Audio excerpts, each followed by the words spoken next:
Welcome to Gyan Soot Talks, where we react to what the whole nation is watching and break it down for you.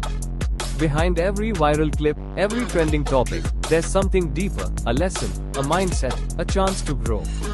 We learn, grow, and laugh along the way. From daily life skills, to personality development, to understanding your emotions, we're here to help you level up, one clip at a time. Building clarity, curiosity, and confidence. This is the GST Breakdown.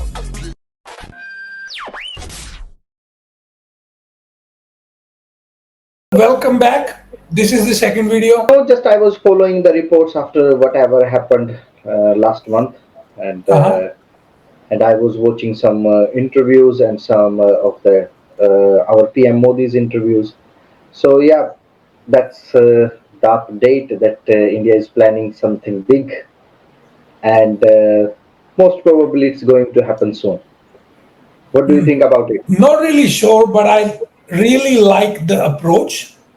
Mhm. I think not a lot of people are overreacting in a different way. I feel everyone in the country is pretty united, which is what we talked about. So it's a Yes. nice thing. I'm actually loving it quite a lot. I think as a growing nation, this is what we should be doing. Yeah. And yeah, man, really happy about. I think the outcome's going to be good. I've also been hearing. I have a friend who actually just went back to Kashmir, and Yeah. he told me that something is about to happen. He can feel it. He said you can feel it in the air that something is about to happen. Yeah. Hopefully. Yeah, let's keep the fingers crossed. This is the second video, so actually this was meant to be the first video, if I'm not wrong. Yeah, it's supposed to be the first one. Do you know about this guy who is going to talk to the Prime Minister Modi? Yep. Do you know anything about him? No, not too much. He's a co-founder of a company named Zerodha. Zerodha. It's India's biggest stockbroking platform. But this guy is like pretty, it's not really his business success that makes him that interesting. Have you watched any of his podcasts before? No, You haven't, right? no. So if you watch any of his podcasts, bro, this guy is pretty good in sense, very relaxed. He's a very calm guy, super calm. He does conduct interviews as compared to doing a proper podcast. Like there is always a plan where they want the conversation to go. There is not a lot of free flowing that's happening. It's a good kind of platform for India, given so many successful people in our country, right? There is so much happening always, so much growth is happening. So I think that's one of the best countries at the moment to have things like podcast. No, it is. Yeah. So anyway, let's just dive right into it. I really like this video, bro. I've seen it a little bit. I haven't seen the whole thing, but I've liked whatever I've seen a little bit out of it. Okay. एक तो मेरे लिए podcast पहली बार हो रहा है, लेकिन जब मैं सीएम बना तो मेरे मन में कुछ इच्छाएं जगी. एक इच्छा ये जगी कि मेरे क्लास के जितने दोस्त हैं पुराने, सबको मैं सीएम हाउस में बुलाऊंगा.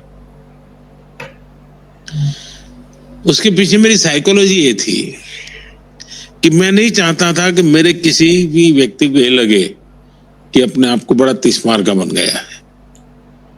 मैं वही हूं जो सालों पहले गांव छोड़ के गया था. मुझ में बदलाव नहीं आया है. उस पल को मैं जीना चाहता था, और जीने का तरीका यही है कि मैं उन साथियों के साथ बैठूं. लेकिन वो चेहरे से भी पहचान नहीं पाता था मैं, क्योंकि बीच में बहुत बड़ा गैप हो गया. वो हरे के बाल सफेद हो चुके थे, बच्चे बड़े हो गए थे सब. लेकिन मैंने सबको बुलाया. 36-35 लोग इकट्ठे हुए थे हम, और रात को बड़ा खाना वाना खाया, गपशप मारे, पुरानी बचपन की यादें ताजा की. लेकिन मुझे वो बहुत आनंद नहीं आया। आनंद इसलिए नहीं आया कि मैं दोस्त खोज रहा था, लेकिन उनको मुख्यमंत्री नजर आता था, तो वो खाई पटी नहीं। और मेरे जीवन में शायद तू कहने वाला कोई बचा ही नहीं, ऐसी स्थिति हो गई है। सब अभी भी संपर्क में है, लेकिन बड़े सम्मान से मेरे प्रति वो लोग देखते रहते हैं। तो एक टीचर थे मेरे, रासविहारी मणियार, उनका भी स्वर्गवास हुआ कुछ समय पहले, और वो करीब 93-94 थे। वो मुझे चिट्ठी हमेशा लिखते थे, उसमें वो तू लिखते थे। बाकी तो एक इच्छा, मैं सीएम बना तो एक थी कि मैं अपने स्कूल के दोस्तों को बुलाया। दूसरी मेरी इच्छा थी, जो शायद हिंदुस्तान के लोगों के लिए अजीब होगा, मेरा मन करता था मैं मेरे सभी टीचर्स को सार्वजनिक रूप से सम्मान करूंगा। तो मुझे बचपन से जिन्होंने पढ़ाया है और स्कूली शिक्षा तक जो भी मेरे टीचर रहे, मैंने सबको ढूंढा, और सीएम बनने के बाद उनका बहुत बड़ा सार्वजनिक सम्मान किया मैंने। और हमारे गवर्नर साहब थे शर्मा जी, वे भी उस कार्यक्रम में आए, और गुजरात के सभी लब्ध प्रतिष्ठित लोग उस कार्यक्रम में थे। और मैं, एक मैसेज मेरे मन में था कि मैं जो कुछ भी हूं, इनका भी कुछ न कुछ योगदान है मुझे बनाने में। कोई मेरा बाल मंदिर के टीचर रहे होंगे, कोई सबसे बड़ी आयु के टीचर 93 ईयर के थे। करीब 30-32 टीचर्स को बुलाया था, और उनका सबका मैंने सार्वजनिक रूप से सम्मान किया। और मेरे जीवन की वो बड़ी अच्छी पल थी कि मेरे मन में लगता नहीं है। Tata, what do you think about that? What he just said, calling your friends, calling your teachers mainly when you achieve something so big. It was very nice of him to invite first of all the older friends and the teachers, because when you are on the big position, जब यार basically जब तुम बहुत बड़ी position पर पहुंच जाओ ना, तो बंदे, ये सच बात है वैसे, जब तुम पोजीशन ऐसी हो जाओ तो बंदे दोस्त ना रहते, फिर वे और जिसने क्या ना फॉर्मल तरीके का हो जाता। If I'm not wrong, when he became the chief minister of Gujarat, he was 51 years old. Around that. And there was 2001. See, the reason why he said that his friends were कोई तू बोलने वाला नहीं था and all of those things. Yes, think about when he went to the school, he must be 15 साल के होंगे. हाँ. तो 15 साल की एज के बाद when आपके फ्रेंड्स आपको मिलते हैं, they are technically invited by the chief minister of the state. तो 36 बंदों में से कितने ही मतलब बंदे ऐसे होंगे जो इनसे इतने साल के बाद मिले होंगे, क्योंकि स्कूल टाइम अभी थोड़ी ना होगा भाई, 51 साल के थे. Imagine at the age of 50, you call up all your teachers, you call up all your friends. Also think about, they are still very average people as compared to what he was. Yeah. Right? A lot of people who go, they would be like, maybe we never gave importance to this person when he was in the school. That's why it's important to be mindful of the things you are doing in your life. And it's also important to be humble, bro. Mr. Prime Minister in this case, calling his teachers, calling his friends, that's such a big part of our culture. Yeah, Respecting our teachers is such a big part of our culture. So I think what students can learn today from this is, if he can do it, then you haven't even achieved not even 1% of what this person has achieved. Yeah. So why can't you respect your teachers? Why can't you value your classmates? It's more in life about learning from each other, growing with each other, not pulling people down. थोड़े साल पहले बैंगलोर आए थे, startup के लोगों से मिल रहे थे, and your last meeting of the night आप हमसे मिले थे. and they told us कि you have 15 minutes alone with him, but आप 1 घंटा बैठे थे. And अगर आपको याद है तभी भी मैं आपको सवाल ही पूछ रहा था. I think it's easier to ask questions than give answers. और मैं आपको ऐसी भी चीजें बता रहा था कि ये जो हो रहा है शायद अच्छा नहीं है, वो जो हो रहा है शायद अच्छा नहीं है, और आप सुन रहे थे. Did you hear what he said about Yeah, it's easy to ask questions, but answering them is difficult. difficult? Yeah, It's something our younger generation can learn. for sure. It's not always about being the center of attention.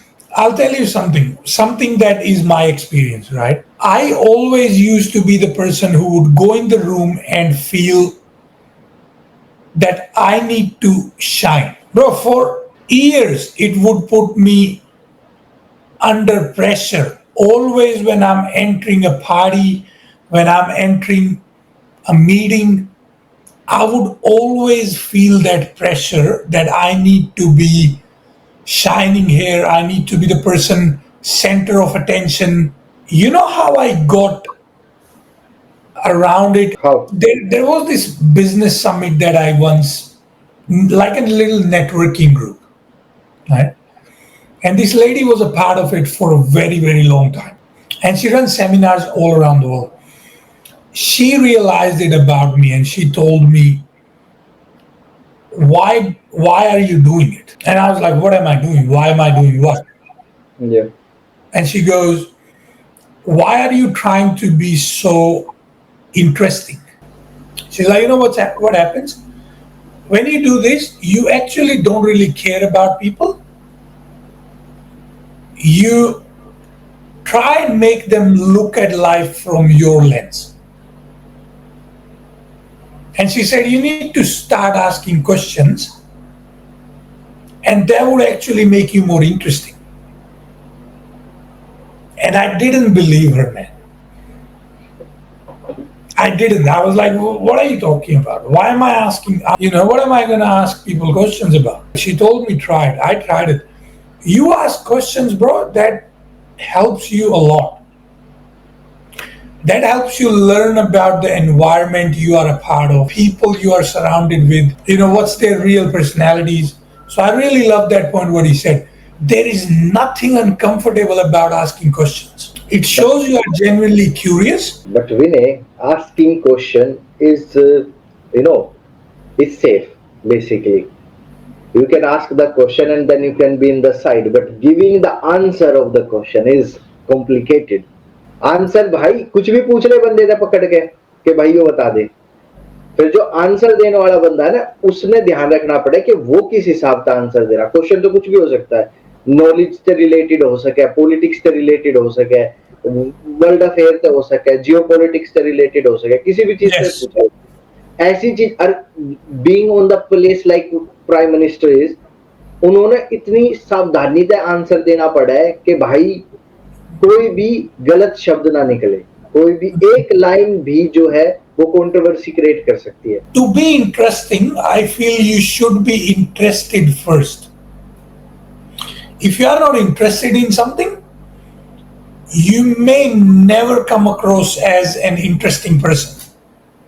भाई मेरा कहना सिर्फ ये है कि आप देखो, जब तक आप कुछ पूछोगे नहीं या जब तक आप कुछ मांगोगे नहीं, आपको मिलेगा नहीं. तो अगर आप किसी चीज का आंसर ढूंढ रहे हो तो आपने वो पूछना पड़ेगा विदाउट हेजिटेशन. Yes. अगर आप सिर्फ यही समझ के घूमते रहोगे ना कि भी मेरे को तो सब पता है, दुनिया मेरे से क्वेश्चन पूछो, तो भाई फिर आप जो है नॉलेज मिस कर दोगे. क्या पता अगले बंदे के पास थोड़ी ज्यादा नॉलेज हो. Dada, that's a great point. See, always asking is good because it gives you knowledge. It opens your mind to gain more. I know it all. I can do it all. That stops you from growing every day. तो दो अलग तरीके से में एक politician के लिए talent मानी जा सकती है, जैसे कि एंटरप्रेन्योरशिप में जब कोई कंपनी स्टार्ट कर रहा है उसके लिए इनहेरेंटली 3-4 टैलेंट्स है. अगर किसी युवा को आज पॉलिटिशियन बनना है तो उसमें ऐसी कोई टैलेंट्स है जो आप परख सकते हैं ऐसे कि ये होना चाहिए? दो चीजें अलग अलग है। पॉलिटिशियन बनना वो एक पार्ट है और पॉलिटिक्स में सफल होना वो दूसरी चीज है। तो दो अलग तरीके से। तो एक तो हो गया है राजनीति में आना, दूसरा होना है सफल होना। मैं मानता हूं कि उसके लिए तो आपका एक डेडिकेशन चाहिए, कमिटमेंट चाहिए, जनता के सुख दुख के आप साथी होने चाहिए, आप एक्चुअली अच्छे टीम प्लेयर होने चाहिए। आप ये कहो कि मैं तिस्मार खा हूं और मैं सबको चलाऊंगा और दौड़ाऊंगा, सब मेरा हुक्म मानेंगे, तो वो हो सकता है उसकी राजनीति चल जाए, चुनाव जीत जाए, लेकिन वो सफल राजनेता बनेगा गारंटी नहीं है। भाई देखो, मैं जो यहाँ प्राइम मिनिस्टर सर ने जो बात की है मैं बताता हूँ। पॉलिटिक्स के अंदर आना इजी है, सस्टेन करना मुश्किल है, क्योंकि बहुत ज्यादा टाइम कंज्यूमिंग है, बहुत ज्यादा काम करना पड़ा है। पॉलिटिक्स में तू भी था यूनिवर्सिटी के टाइम पे, पॉलिटिक्स हमने भी करी है यूनिवर्सिटी के टाइम पे, पर हम कितना उसके अंदर रुके। What Mr. Prime Minister just said, अपनी कंट्री में जैसे मैंने मतलब हमने देखा ही है कि मूवी स्टार बन जाते हैं पॉलिटिशियन, बहुत सारे मूवी स्टार बन जाते हैं पॉलिटिशियन, या फिर ऐसे बंदे बन जाते हैं पॉलिटिशियन जो या तो रिच बैकग्राउंड से आते हैं या मतलब थोड़ी जिनकी गुंडागर्दी है, हवाबाजी है। सो आई फील के हमारी कंट्री में ना there are less people who do politics for the right reasons. और भाई ये ना सबसे बड़ी एक चीज है जो मैं honestly at least want to tell the youth, whenever you guys are voting, think about it, think about the person, who is the person you are voting for, and is that person a politician because of the right reasons? विजय भाई, ये बात जो तूने कही ना बहुत अच्छी बात है। मैं बताता हूँ, अभी रिसेंटली मैं मम्मी पापा आए थे तो मैं दिल्ली के इलेक्शन होने थे, तो मैं बोला मम्मी पापा से, मैं कहा भाई अब मैं सोच रहा हूँ मैं पॉलिटिक्स में चला जाऊं, मैं इलेक्शन लड़ूं। तो पापा बोल रहे थे भाई इलेक्शन लड़ेगा कहाँ से, 10 करोड़ है तेरे पास टिकट लेने के? वो तो नहीं है मेरे पास। मतलब भाई फिर तो पॉलिटिक्स में नहीं जा सकता, क्योंकि तू पॉलिटिक्स में टिकट लेने के ही पैसे नहीं है। तो अभी आज एक बात बता, नॉर्मल बंदे के पास 10 करोड़ होंगे ना, वो कहाँ तक पॉलिटिशियन बनेगा? अब हमारे जैसे बंदे ले ले, चल पढ़ लिख लिए, बाहर रह रहे हैं 10 साल तक, नॉलेज ले रहे हैं, कुछ देश में चेंज करना चाह रहे हैं, जाके 10 करोड़ की टिकट लूंगा, ऊपर से फिर पैसे स्पेंड करूंगा जीतने के लिए, फिर मेरा यूं हो जाऊंगा कि यार ये 10 करोड़ जो इन्वेस्ट करे वे निकाल लूं किसी तरीके से। तो कहाँ देश की तरक्की हो रही है भाई? मैं लिटरली यहाँ अभी इलेक्शन थे लास्ट ईयर, जो अभी पीछे जो हमारे प्राइम मिनिस्टर चूज हुए थे पोलैंड में, तो भाई यहाँ जितने भी, फर्स्ट ऑफ ऑल जितने भी यहाँ पॉलिटिशियन है ना, सारे लॉयर, मतलब पढ़े लिखे बैकग्राउंड थे, काफी पढ़े लिखे बैकग्राउंड थे। और जो उनकी फीस भाई कुछ भी ना है, मतलब जब वे जाकर अपना नेम रजिस्टर करावे ना, नाम रजिस्टर कराओगे भाई मैं इलेक्शन लड़ना चाह रहा हूँ, उनकी वही फीस है, कोई एडिशनल फीस नहीं है। तो यार एक तो हम यहाँ लैग कर रहे हैं बहुत ज्यादा। अब बता कोई नॉर्मल बंदा है जो देश के लिए कुछ करना चाह रहा है, कुछ बेसिकली कुछ उसके पास कुछ थॉट है कि भाई इस तरीके से जाके मैं देश ने आगे लेके जा सकूं। तो जैसे मैं सबसे बड़ा एग्जांपल देता हूं, हमारे जो फाइनेंस मिनिस्टर है वो पॉलिटिशियन नहीं है। जयशंकर साहब जो है वो पॉलिटिशियन नहीं है, वो IAS थे शायद, या IFS थे, सॉरी, वो चाइना में चाइनीज एम्बेसी में रह चुके, वो पॉलिटिशियन नहीं है, पर उनके पास नॉलेज बहुत अच्छी है। तो इस वजह से वो फॉरेन अफेयर संभालते हैं इंडिया के। ठीक है, अब डू यू थिंक के मतलब in our country we should have a criteria for you to join politics? For sure, there should be. Understand what a politician need to do, what are their responsibilities, then only you become qualified to do that. देख, मेरा opinion तो यही है, क्योंकि यार यहाँ international relations की पढ़ाई होती है। बहुत बंदे हैं जो मोदी जी ने फॉलो करे हैं, कई बंदे जो है मेरे ना पकड़ कर पूछ ले कि भाई कि तेरा जो व्यू है वो बता, तुम्हारे प्राइम मिनिस्टर के जो है उसके बता। मैं बताऊं भाई, देखो मैं जो हूँ वो वाली बात है कि भाई अगर जो चीज सही है तो सही है, जो चीज गलत है गलत है। डेमोक्रेसी है, सबका अपना हुआ है। अगर मोदी गवर्नमेंट कुछ अच्छा कर रही है तो हाँ यो चीज अच्छी हुई है, कुछ गलत करा है तो भाई यो चीज गलत हुई थी और वो ठीक होनी चाहिए। Yes. तो वो वाला मेरा जो है सिंपल सा थॉट वो रहा है। तो मेरे हिसाब से पढ़ाई होनी चाहिए, कुछ क्राइटेरिया होने चाहिए, स्ट्रॉन्ग क्राइटेरिया होने चाहिए कि यार देश ने इस तरीके का आगे थोड़ी ना लेकर जा सके। हम पिछले 70-80 साल में गिरड़ का आगे आए हैं, कभी क्रोल करते हुए। यार अब True. ऐसे ही थोड़ी ना क्रोल करेंगे, अगले 70 साल और निकाल देंगे कि ऐसे ही ग्रो करेंगे। For example, look at an IAS officer, right? How hard is it to become an IAS and IPS? अगर शायद आपके पास 10 करोड़ रुपए हैं, you can't become an IAS and IPS. हाँ भाई, उसमें थोड़ी ना हुआ, पैसे थोड़ी ना चलेंगे वहां, नॉलेज चलेगी भाई वहां। बट एक चीज देख, अगर तेरे पास 10 करोड़ है ना, you can become into a person who can give orders to them. That's interesting. ठीक है, you can become a politician without any qualification. दादा both of the, देख बेसिकली ना दोनों जो ये हैं क्या बोलते हैं, दोनों पोजीशंस है ना, मतलब they are working for the government and they are serving the people. For sure. Right. Yep. Main agenda is the betterment of the country. One person is extremely educated in the field, and the other one's got no fucking idea what to do. The other one's making movies half of the time. हाँ बिल्कुल भाई, busy है। There has to be some sort of education तो यार होनी चाहिए। Also भाई किसी को टिकट ही मत दो for an MP or an MLA until unless they have served on different levels. जैसे देख, अगर आपको national, because I was a sports person, I'll tell you in that language. You first play in zone, then you play in district, then you play in state, and then nationals. Then you go to internationals.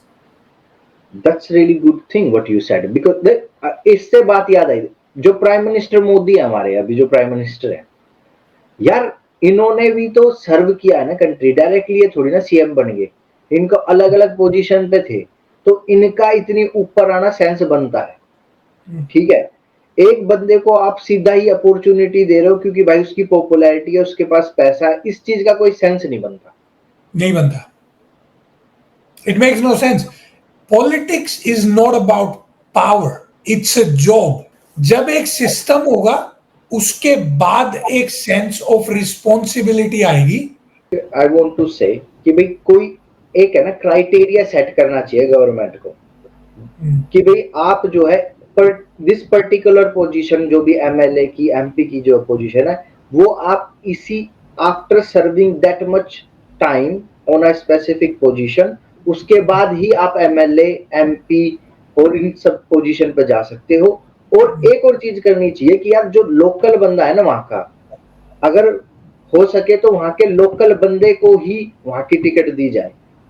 Yes, कि भाई जो local बंदा वहां रह रहा है उसी को पता होगा ना कि भाई वहां क्या चल रहा है क्या नहीं। ये थोड़ी ना कि यार कोई दूसरे स्टेट का बंदा आके वो पता कर लेगा कि भाई वहां क्या चल रहा है। वो बंदा वहां कभी जिंदगी में रहा नहीं, पैदा नहीं हुआ, उसको पता नहीं वहां ग्राउंड लेवल पे क्या चल रहा है, तो वो कैसे कुछ चेंज कर सकता है। ऐसा भी लगता हो सकता है कि comfort comes in the way of achieving your end goal. ज्यादातर तो मैं मानता हूं कि जीवन में कई लोग विफल इसलिए होते हैं कि वो कंफर्ट जोन के आदी हो जाते हैं। और ये एंटरप्रेन्योरशिप में भी सेम थिंग है, जो ज्यादा रिस्क ले सके ही डज बेटर। अगर आप रियली कुछ जिंदगी में अलग तय करना चाह रहे हो तो आपने अपना कंफर्टेबल जोन छोड़ना पड़ेगा। Yes. ये यूनिवर्सल ट्रूथ है भाई। अगर आप एक ही कंफर्टेबल जोन में लगे रहोगे तो जिंदगी में आप कुछ नहीं कर पाओगे, चाहे वो बिजनेस हो, आपकी पर्सनल लाइफ हो, या कोई भी क्राइटेरिया उठा के देख लो, नॉलेज ने भी देख लो भाई। अगर एक जगह देखो, जब हमने स्टार्ट करा था भाई, हम स्टडी स्टार्ट करी थी, उस टाइम पे एआई का कोई नामो निशान नहीं था। मैंने बिजनेस मैनेजमेंट करा, मैंने दूसरी कोई कोर्स करा, पर आज के टाइम पे हम सारे एआई सीख रहे हैं। अगर हम कंफर्टेबल जोन के साथ अपनी पुरानी स्टडीज के साथ ही लगे रहेंगे ना, तो फिर भाई हम आगे जो है इम्प्रूव नहीं कर पाएंगे। I think it kills you from inside. जो कंफी जोन है, किसी का भी हो यार, वो कोई भी बंदा हो, यो जो है ना, यो जो जोन है, यो लिटरली आदमी के जो भी उसकी जो मोटिवेशन होया करे ना कुछ करने की लाइफ में, वो मार देवे। Yeah, let's conclude this video today here. With the best thing what Modi ji said in the end, it was like amazing and I want to take it with me whole life. कभी भी comfy zone में नहीं रहना है, हमेशा grow करते रहना है, कोई ना कोई रिस्क लेना है लाइफ में। ये बड़ी अच्छी बात कही आप। You should never stop learning. You should never be disrespectful towards pretty much anyone in your life. Don't ignore the role that people play in your life. Be respectful towards it. Comfort is the killer of your dreams. Learn something today, get out of your comfort zone.